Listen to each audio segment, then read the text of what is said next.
can you hear yourself? Todd Chamberlain, the Aurora County Police Chief, said, I had a discussion with individuals from the White House, and that when this occurred back on September 23rd, I believe, and that person at the White House basically told me, hey, once these immigrants get across the border, that's all we really care about. And to me, that's a problem. No kidding, that's a problem. Well, you guys know my philosophy.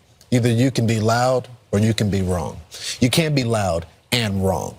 And that was the media. She was a reflection of the entire media. They did not take the issue seriously, despite all the polling suggesting that the border was the number 2 issue. You would think there would be some concentration, but all they wanted to talk about is the eating of cats and dogs and all the other. They missed the larger problem there.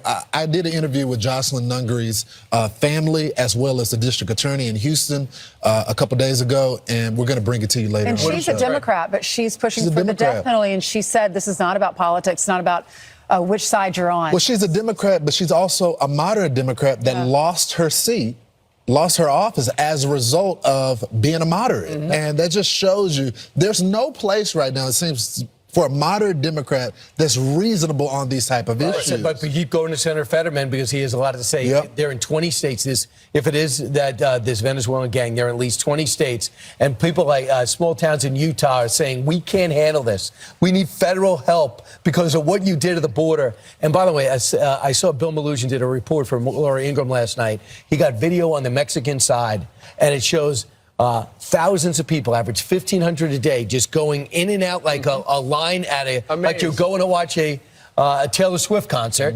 And they have let in through their app. They said they control the border now. Through that app, 900,000 since that app, they began to control the border.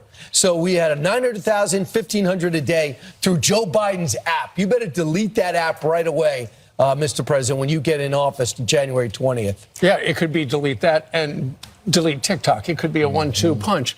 We should point out that what we were just showing you that happened in Aurora, Colorado. Colorado is a sanctuary state. Of course it is. Yes. Well, and the news is this morning, over half of the migrants in the country illegally are in migrant cities and states. The number 1 migrant state is California. 22% of the migrants in the country illegally are there.